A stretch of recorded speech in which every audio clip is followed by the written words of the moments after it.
This episode of the ZuLoo Poodcast is sponsored by ZuLoo Inc., a benefit corporation dedicated to the goal of universal access to toilets, hygiene, clean water and sanitation through the power of social enterprise. Learn more at ZuLoo.com. Yeah, fatberg is, you never want to see one. Okay. And they said the one that they found floating down the Thames River was about the size of two tennis courts. It was pretty big. Oh my gosh! Like it's like an iceberg, but fat. But it's people, fat that gets from restaurants that gets flushed downstream. Oh yeah. Kind of coagulates and globs onto other things like toilet paper or other items, and it just creates a big, huge fatberg. How do you dispose of it? Yeah, you have to. Yeah, well, we don't need to go into that. Never mind. Scoop it out. I think they had it on display for a while, just to show people, just as a demonstration. Yeah. This is what it you just don't want disappear. to. You don't want to flush this on. Welcome to the ZuLoo Poodcast, where we talk all things poop, toilets, and sanitation. Through insightful news, impact stories, and quirky humor, we aim to discuss and highlight the critical role toilets play in whisking poop out of our lives, the impact toilets have, or lack thereof, in the health and wellness of humanity, and what ZuLoo is doing to help solve the current global sanitation crisis. Hey, everybody. Welcome back to another episode of the ZuLoo Poodcast. And surprise, surprise, guess who's here? I'm back. Wow, Corinne, how you been? I've been so good. How Corinne, how you been? Oh, I love that. Oh, that rhymes. Long time no see. Corinne, how you Bonjour. been? Yeah. Actually, that's not her last name. Why don't you, because I've been saying it wrong for like 2 episodes. No, it's great. It sounds so much better when you say it that way. Anoint is, gross. I don't even want to hear it. Benoit is how it should be pronounced. So romantic. Yes. Yeah. Yeah, it's so Benoit. beautiful and romantic. Yeah. Speak some French to us. No, Jocelyn, I think. Nope, you just heard it. Benoit. That's as good as it gets. Benoit. Well, we're super happy to have you back. And okay, so today we are highlighting one of our favorite partners on the marketplace, which is Who Gives a Crap Toilet Paper, hence the wall of pretty papered toilet papers. So beautiful. Yes. So tell us, I guess you got a shipment a few days ago. I did. Right? We got 2 boxes full of Who Gives a Crap toilet paper. And when my daughters opened it, they saw all of these like brightly colored patterned packages and they're like, yay, presents. So they started unwrapping them and, guess what? It's all just toilet paper. But they went on to use their really cool boxes to build a little Halloween town, which they were very excited about. And creative. And still, every time we open the closet, it's just like a wall of art in there. Yeah, I love and that. it's no longer a big chore to ask them to go get another roll of toilet paper. It makes it exciting, right? Yeah, it does. Mm-hmm. A little artistic flair. I'm sure. Yeah. And Who Gives a Crap is all into recycling as well. They have like all their products are made out of bamboo, but some of them, they do have some recycled toilet paper as well. Did you get the recycled one or the bamboo? I didn't pay attention. But I got some that looked like this and then some that were in boxes. And at first I thought maybe those were tissues, but maybe that's the difference between the recycled and the bamboo. Okay. Yeah, because they do both. Some of them are recycled, but then they also do the bamboo as well. But we'll send you home with some. You could tell us what you think. And it's good stuff. It's not like the kind that you get and it just kind of dissolves the second it's in use. It's good quality stuff. Right. Cool. Yeah, we're super excited to have them. They've got the same mission as ZuLoo to help build toilets. They've been really active. We've had them on the show. Robin Cho, their director of philanthropy, we had them on the show last year, and they do a lot of great things. But yeah, if you buy it through the ZuLoo marketplace, you also help some of ZuLoo's toilet projects, like the ones we have in Zambia and in India. So, plus I think we give you 10% off as well. But I'm cracking up at a joke I just told myself. But maybe it's not actually funny. It was something about, kill 2 bums with one. And then I couldn't finish it for myself. With one roll. But yeah, with one roll. There you go. There you go. Perfect. Good. So buy it through the marketplace. You help yourself and you help the people that we're trying to help. That's right. A friend. Maybe not kill bum, but you make a happy bum, right? Wipe a bum. Yeah. One roll. That's right. There you go. Wipe 2 bums, 1 roll. Okay. Yep, okay. I killed it. Good joke. Nope, not so much. Okay. So anyway, so that's the marketplace. You're ready for some poo news, yes, right? let's hear it. We need some. Okay. We'll do a little snap poll. Oh, I love We haven't these. done a snap poll. It's like it's like yes or no questions, Okay. And this is about toilet paper, obviously. And what's the average? How many rolls of toilet paper does the average person use? The average American use each year? A roll per person. Can you guess? Well, okay. I have to You can ask give a range, some like, details because, like, if it's one of those double rolls, Mm-hmm. then there's like the single ply that go by really fast, and then there's the double rolls that last a little longer, and that's probably not relevant. So I would say, how many rolls does one person use in an entire year? One American? Is that what you said specifically? Oh man, I don't know. 200? Is that too many? Well, you'd have to guess. So you think 200? That's your guess? No, that would mean. So there's 365 days in a year. One a day. But you may use the toilet. It's these mixers. It's working. It's really working. It goes right through you. Okay, maybe 50.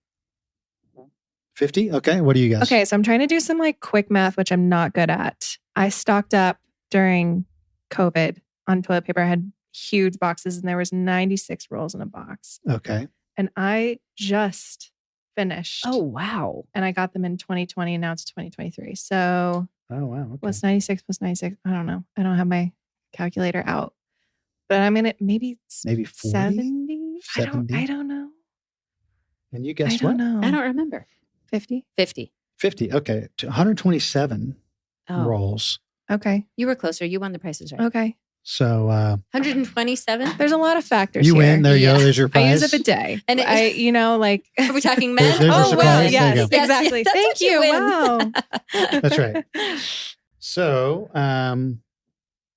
we talk a lot about toilet paper, but also about bidets, right? How it would save trees. They say this is a statistic out of the UK. They said about 7 million trees are cut down each year just for toilet paper. But you think about it, like the UK is not America, right? It's not a huge country, but that's a lot of trees, right? That's just for the UK, 7 million trees. Yeah, just for toilet paper. Yeah, that is a lot. Creating toilet paper, right? So more news out of London. A lot of poo news comes out of London. Okay. They always have really, really good. Why is that? So remember we talked about the fatbergs that were floating down the river, yes. And getting clogged up the toilets or clogging up the sewer systems, right? They've now built a new sewer system. So they call it a super sewer, which is about 90% complete, and it is a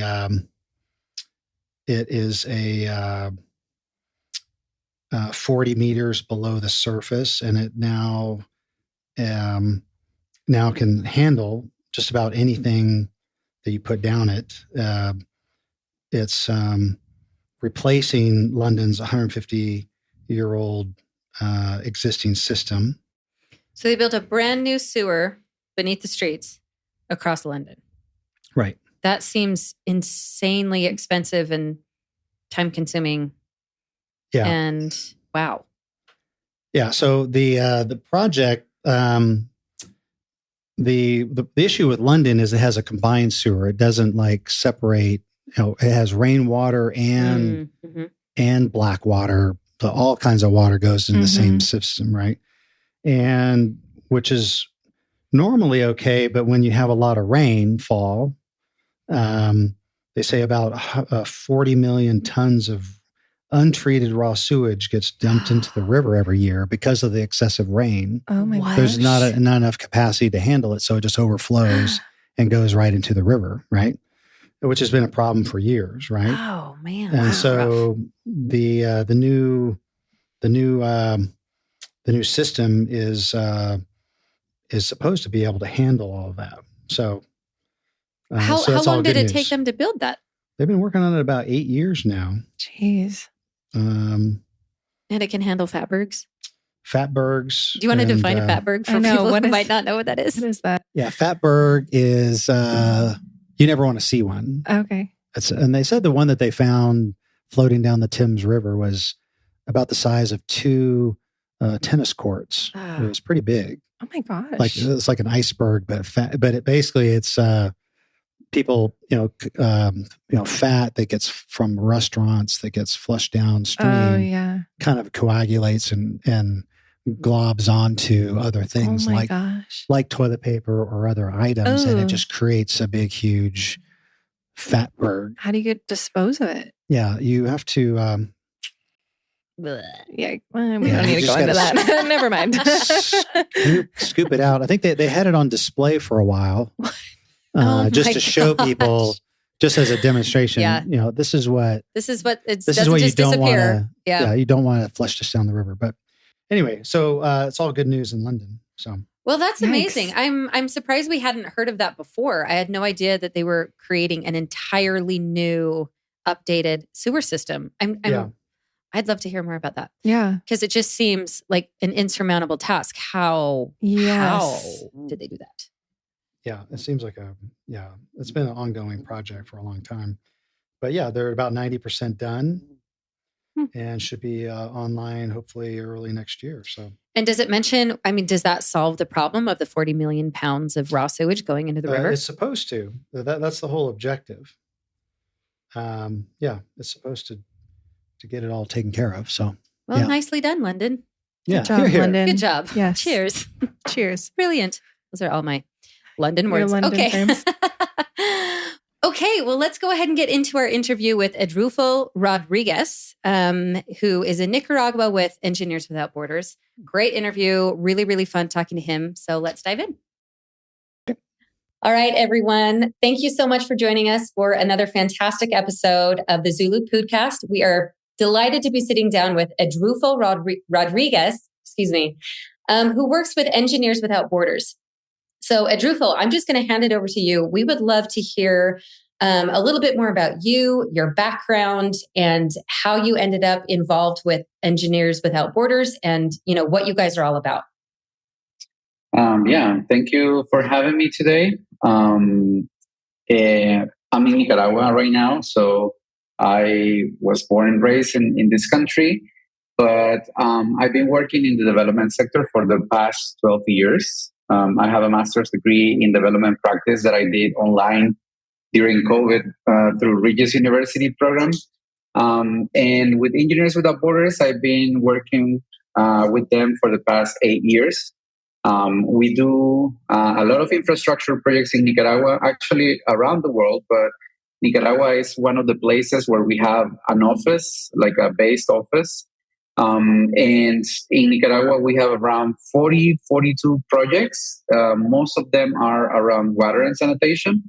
And what we do is basically we bring water systems to rural communities as well as sanitation facilities because, in places like Nicaragua, which is a developing country, access to sanitation is still a challenge in many places. And even though that is improving every single year, the quality of the infrastructure that organizations and governmental agencies bring are not always enough. So we're doing the work that a lot of people is not trying to do, working with households, working with families to help them get better sanitation facilities as well as access to water. So that's what we do. Well, first of all, I want to say congratulations on doing something super productive during COVID because I certainly wasn't getting a master's. So well done. So I'm curious, what are some of the unique challenges facing Nicaragua? We speak to a lot of people who are working in water and sanitation in Africa, and India and Peru, but I would love to hear what is specifically going on in Nicaragua. I would imagine the challenges are generally the same. It's mostly about access. people don't have access to water and sanitation at different levels. First, we have the lack of access to the natural resources because climate change. Now we have less rain, we have less water sources to tap onto, and it's really difficult to find water and sometimes really expensive. And when it comes to sanitation, the access problem is financial because families don't have enough money to build a better infrastructure, a better latrine. In Nicaragua, we have what we call traditional latrines. It's the regular pit latrines that people dig themselves and put a slab on, and then a toilet, a seat, and that's it. And we've seen that in different communities, and this is not coming only from our organization. Many organizations are talking about it, is that this model is not sustainable because that latrine, depending on how big your family is going to last for maybe a couple years, 3 years, and then you'll have to dig another hole and get new materials to build the same structure. So we're trying to steer away from that model of traditional latrines. But the other challenge that I can see in my communities is ownership. I think we struggle with people trying to get away from the idea that they can do sanitation wherever they want. Like we have open defecation in some places, and most of the people, they don't relate that practice to health issues. And changing people's ideas and minds, it's really challenging, really difficult. And that's why what organizations in Nicaragua are trying to do is to work on a very, comprehensive and strong awareness campaign to help people realize the benefits of having better sanitation infrastructure, even though it might be a little bit more expensive. Mm-hmm. So these eco toilets that you're currently working on, I guess they're composting toilets, are they not? Right? You're currently working on the email you sent me. You're working on 9 composting toilets. What are those individual toilets for individual households? Is that the approach? Yes, and there's 2 different technologies that we are trying to foster right now. One is the eco toilets that I talked to you about. And this is basically just a latrine as we know it, but instead of digging a hole, you build like a chamber on the ground, and you put like 2 chambers, and you separate, solid matter from liquid matter, and then people can process the solid matter to create compost. That's usually less expensive than the other technology, which is the eco toilet. The eco toilet basically is a flush toilet that you build in a rural community where they can have access to water, so that they have tanks with water and flush the toilet like we usually do. But the nice part about this is that the technology to process the fecal matter, because you cannot build, for example, a septic tank for a big community. That's going to be really expensive. So what we do is basically do like mini septic tanks using this maybe 1,600 liters plastic tank. You bury into the ground, and all the matter goes in there, and that gets a process. And then you, instead of getting fecal matter that may be smelly, you get like a mud you can reintegrate into your soil. So that technology, it's basically very similar to what we have in our houses, because you can have your toilet right inside your house because you don't have smell. People can go, make use of it because they have connections to the water, flush their toilets, and once in a while, maybe once every 6 months, they do a cleaning on those tanks, and they, flush out all the mods and all the matter. But it is not as messy as if you will work on a septic tank, for example. So those technologies, we do it household by household, because it also depends on accessibility, economical accessibility for the families. They have to be able to pay or contribute financially to their infrastructure and then maintain it. So with families who have maybe more income or generates more income than the other families, this technology might be the right fit because, they can have something that is more sustainable at the long term. So I have a question on when it's time to clean out those tanks. We had a couple of weeks ago, we had a guest on who was implementing a new system was it Nairobi, I think, Darren? And she said that it was like a subscription model. So these families would pay a monthly like subscription fee, and then someone would come and clean out the tanks in the system. Is it the same kind of thing?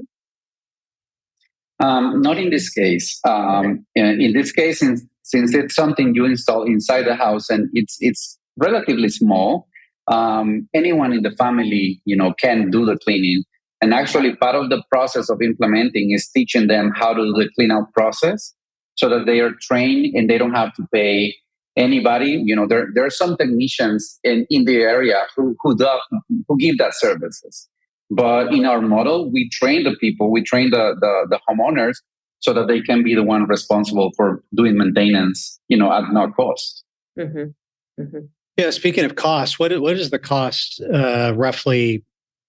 I guess in US dollars, what would it cost to implement both a composting toilet or the eco toilet, the biodigester toilet? Is there kind of a cost difference? What would that cost to implement in a typical situation?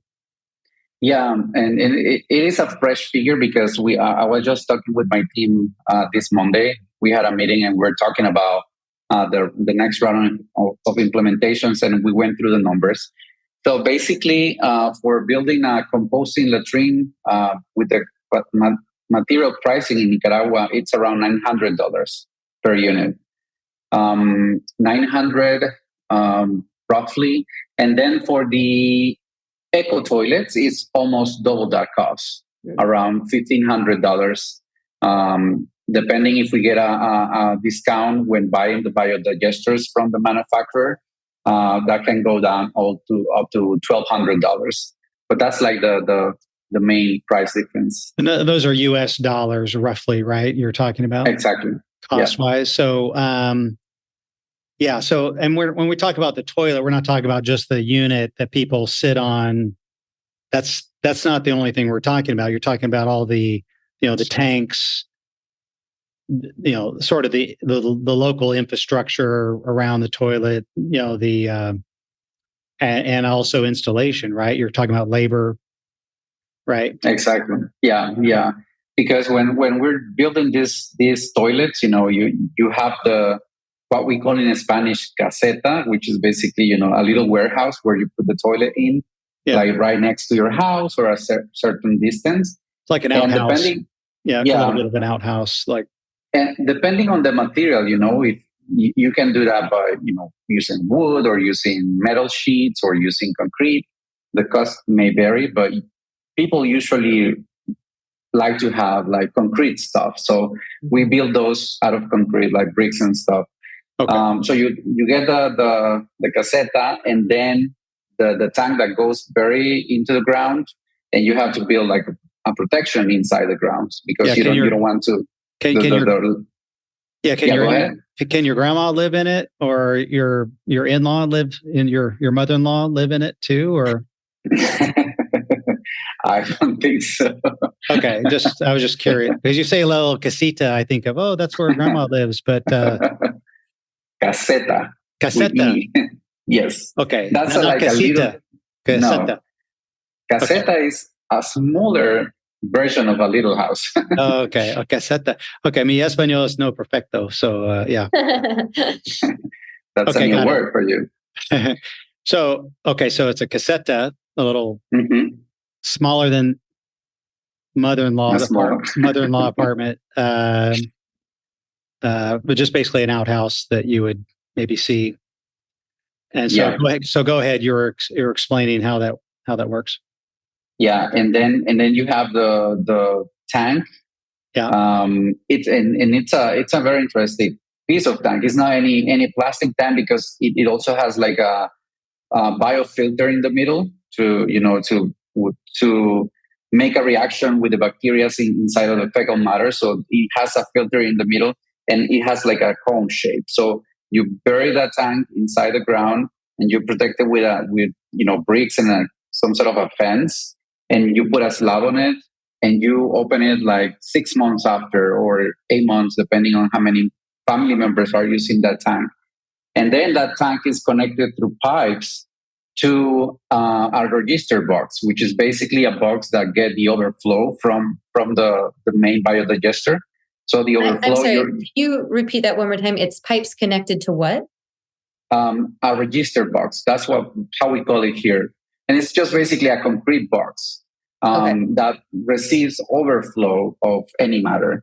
That's where we call it the mods, because it's like mud and it doesn't smell like anything.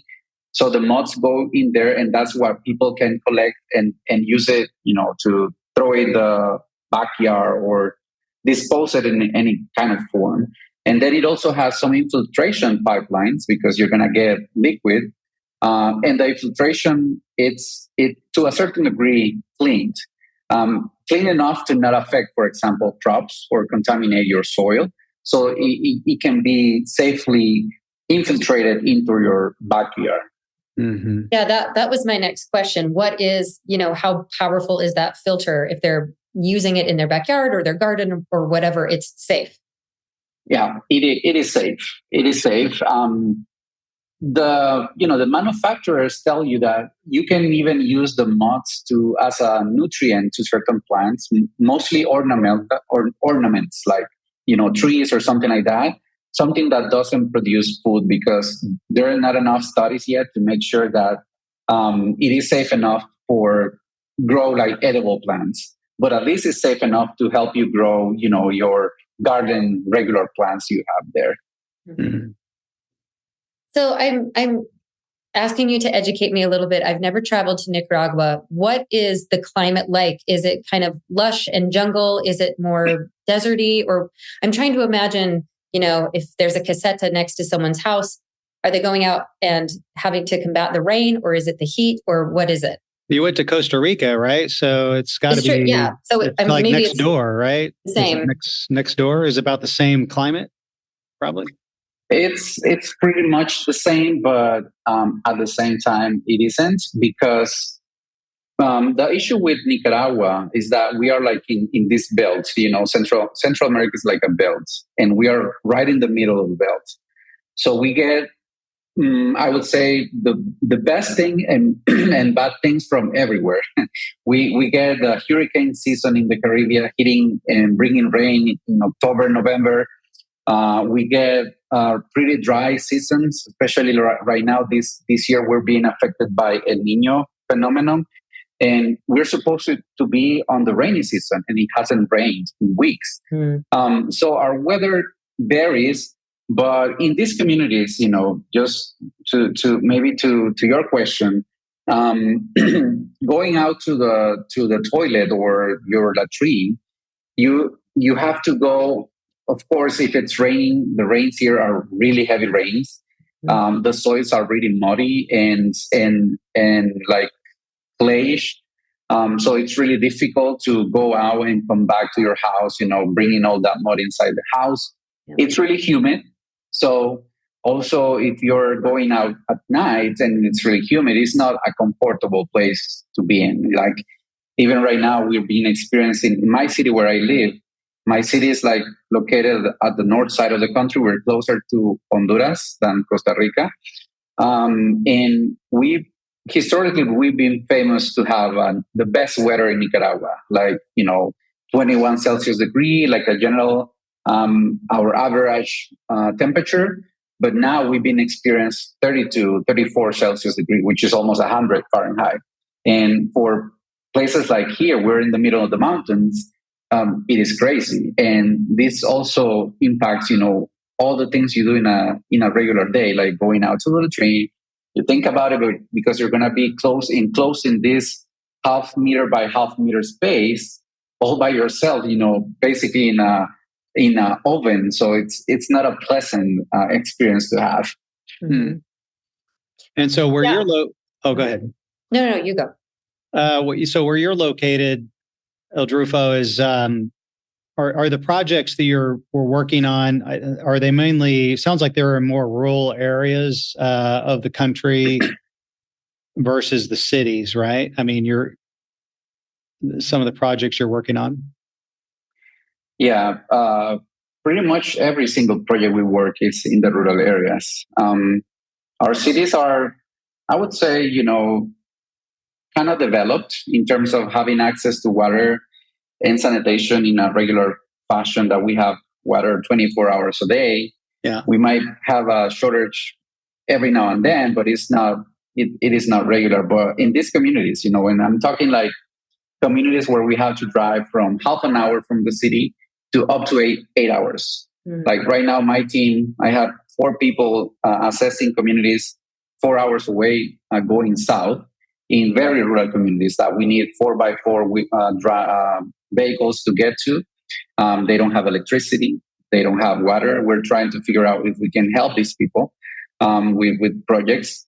And that's, where the most challenges are actually in my country, because coming from governmental agencies, they usually try to promote and improve whatever is near the urban areas because it's less expensive. Basically, you're just expanding the network you already have. Mm. But drilling a well in a community 4 hours away from your city, moving machinery and everything, that's really expensive. Yeah. So it's trying to bring help to the peoples that are being forgotten by many agencies. Right. You mentioned something about an awareness campaign, trying to educate people on the effects of open defecation and, pit latrines. They can only last so long.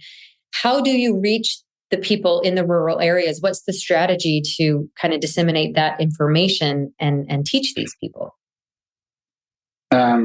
Great question. I think the best approach and what has worked for Nicaragua is the trainer approach. Like, you basically go to the communities and identify who the leaders are, who the people who have voice and have, they can pull peoples toward goals and stuff like that. And you help them become some sort of leaders and create what we call in Nicaragua water and sanitation committees, or CAPS in Spanish, CAPS. So these CAPS, it's an idea that the government came up with maybe 10 years ago. And it's been really interesting for the whole area because what the government did was basically decentralize training and operation maintenance responsibility by creating these groups of leaders in every single community. So when we go to the communities, we get in touch with the CAPS members. They have presidents, they have treasurer, they have spokesperson, they have an operation and maintenance responsible, and you work with them because they're going to spread the word to the rest of the community. Mm-hmm. We focus on training them first so that they can train the users at the end, because we can't afford being in a community like every single day throughout the day if we have to travel these distances. So that's the approach that we and many other organizations are using in Nicaragua through the local people, the people that lives there.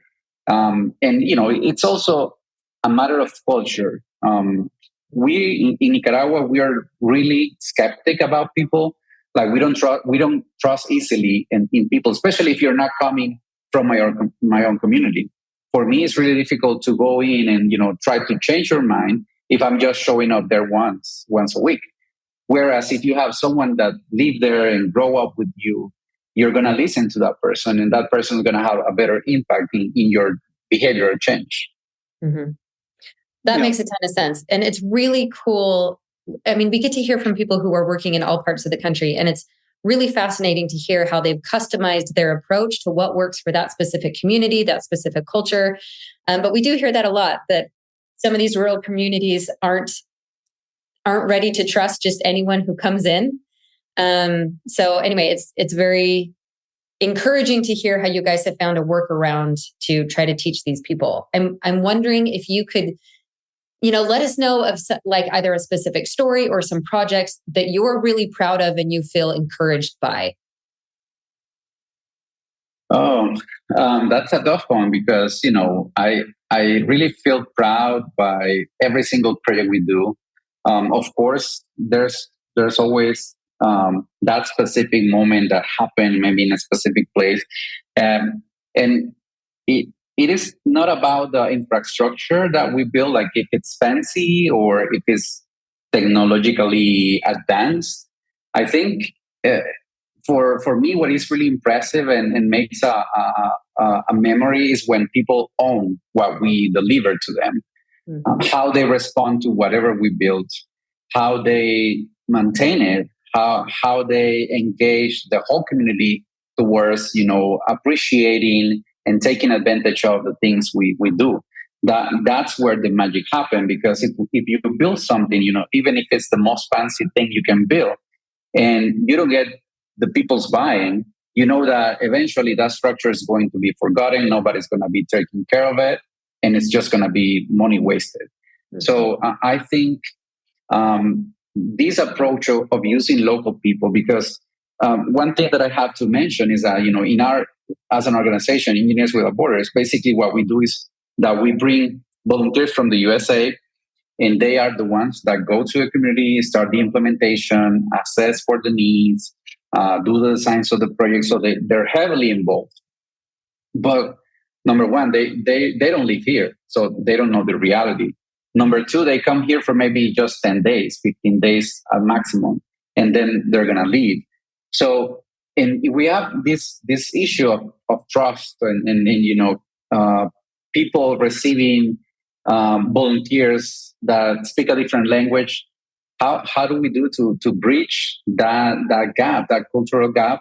And it is through local people, by having offices like ours with people who speaks the language, with people that maybe we don't grow up on these communities, but we know our culture, we know how to get to people, and we're like tumbling down all these barriers and getting to the people's mind. And that's where you can make those changes, by working with locals, by working with people that live there, and help them engage the rest of the community to embrace and appreciate and take care of whatever things we're building. So, yeah, I was going to ask you, Edrulfo,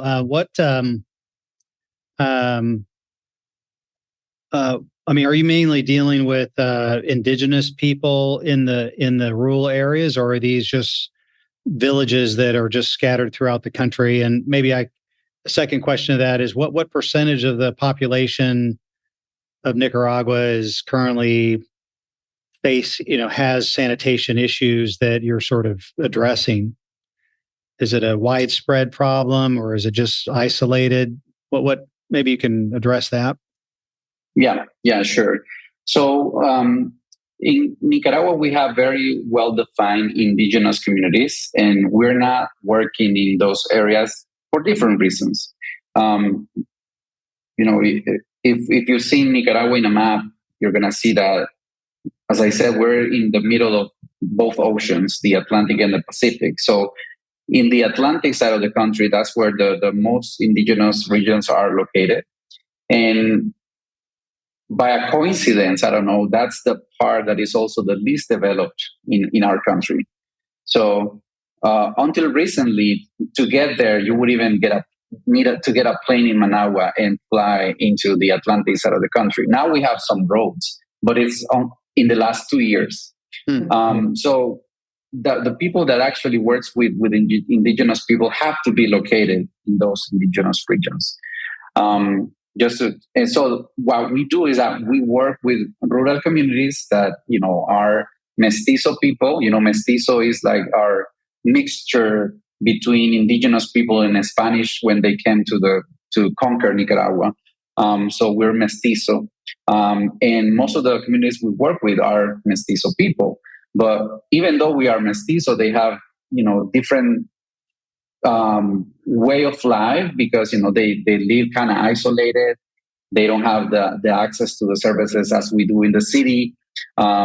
They are heavily relying on agriculture for the daily sustain, and it's difficult to work because of those differences. And now, to respond to your question, because that's what we see in the communities is that there's always two different numbers that are published in terms of sanitation. I think in water too. There's always the percentage of how many people have access, right? And the last number I was seeing is that in Nicaragua, we're close to 88% of people having access to sanitation.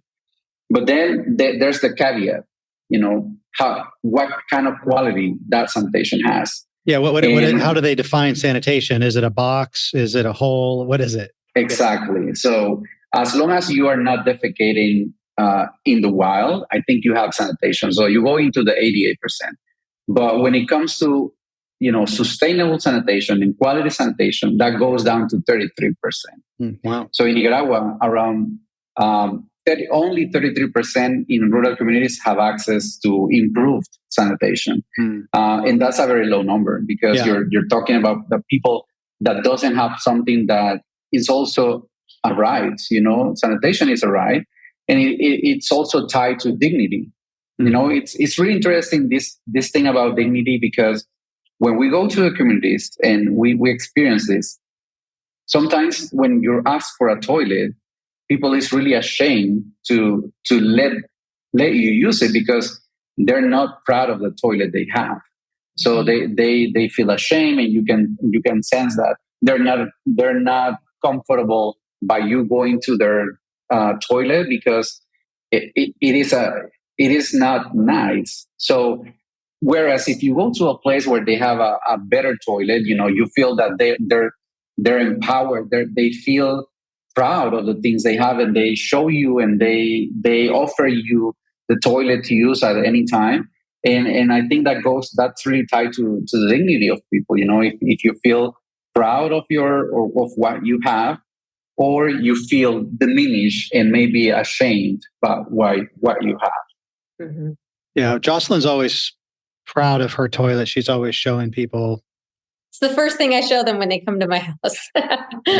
You see it on Instagram. It's a little over the top. It's like, all right, we've seen it. We know. Once I get that fancy bidet put in, then maybe I'll show it on Instagram. Yeah, we want to see that bidet in action. So. Okay. One of these Japanese with the whole bottom things. Yeah. Yeah, that's right. It's like a whole nother level, right? It's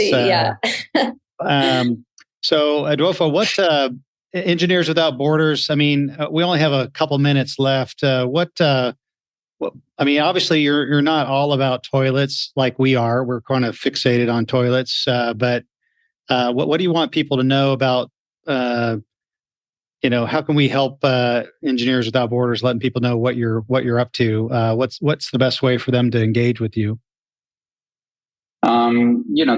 There's different ways to engage with the organization. One is that if people is interested in volunteering in the engineering field, you can go out and check our website and find information about how to engage as a volunteer.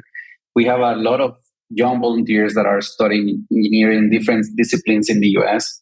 and they like to be engaged and come to these countries, help our people, and that's really nice, and we really appreciate that. So I would say that's one of the most impactful ways of involving. Of course, the second one would be, donating to our projects and our programs. And again, I think through the webpage, which is edrulfo-usa.org, you're going to find ways to donate. Those donation goes towards these projects in Nicaragua, but also in different parts of the world that have the same challenges.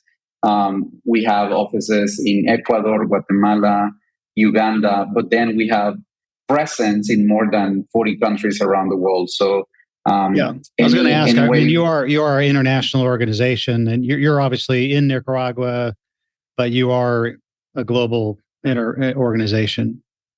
Exactly, that's right. If people want to volunteer, do they have to have an engineering background? Not necessarily. I think it all depends on having the will and the desire to volunteer. we have people that maybe are business major, but they have certain skills that are valuable for a project process, and they can do volunteering, of course. Awesome. Well, we love to give our listeners ways to get involved, to get engaged. We will definitely put a link to your organization in the show notes so that people can go on there, find out how to volunteer or to donate. Edrulfo, we really thank you for your time and for the work that you're doing down there. We appreciate you. Thank you so much for spending time with us today. Thank you so much for having me and for letting me the opportunity to share this information. Yeah, we love it. Thank you so much. Okay, great interview with Edrulfo. You know, one thing I really appreciate as we're talking to people all over the world, to hear the specific challenges for that unique geography, the climate, culture. And I really enjoyed hearing about, you know, how they are campaigning in these more rural communities to help people understand why some of their sanitation practices can't continue on the way they have. I really appreciated his experience is a little bit different than someone in India or someone in Nairobi or whatever. Right. Yeah, where they're able to take the existing culture and know exactly what they need. And he's from Nicaragua. It's his home city or hometown or home country. And that's why we like to partner with people like that who they know exactly what needs to be done in country. Like we were in Peru last year and we're planning on doing some toilets and outside of Cusco. Yeah. But it's just critical to partner with local people like Edrulfo. I don't know if we'll get down to Nicaragua anytime soon, but we're certainly glad to highlight some of the great projects that they're doing down there. Yeah, definitely. Yeah. So thank you, Edrulfo, for spending time with us. Thank you, Corinne. Thank you for having me again. It's so wonderful to have you sitting across there in your beautiful face. Get to see your beautiful face. And you won the and I won, that's right. Won the show. And, I was still pretty far off, but I still You won. were closer than Jocelyn was. So. Yeah, well, hey, I wasn't too far off with 200. Yeah. You guys made fun Did you of me. have an initial guess before you read that article? What's that? Did you have an initial guess on how much toilet paper people use before reading the article? Did that number surprise Did I have you? one? Yes. Oh, yeah. I guessed it right off. Oh, you did? Exact. 127. Wow. Yeah, it just came to me like that. You're that good. Yeah, okay. Good. He's well versed in other people's That's bowel right. movements. Impressive. Yeah, stats like that just come to me. Yeah, totally. But we wanted to give you these little gifts as a parting gift. Wow. Thank you for coming on the show. Thank you. You are Poodcast. never going to go home empty-handed from the Poodcast. No, I'm and so here, excited. take some others. Oh, wow. Okay. I don't even know if I can carry all this. Big backpack. There you go. All right, you guys, thank you so much for joining us. We'll see you next time. Thank you for listening to the ZuLoo Poodcast. Follow us on social media at our links in the show notes below. To learn more, visit our website, ZuLoo.org. If you liked the podcast, be sure to subscribe, like, and comment. For even more ZuLoo fun, send us an email with your toilet stories to podcast@ZuLoo.com for a chance to be featured on the podcast. This episode of the ZuLoo Poodcast is sponsored by ZuLoo Inc., a benefit corporation dedicated to the goal of universal access to toilets, hygiene, clean water and sanitation through the power of social enterprise. Learn more at ZuLoo.com.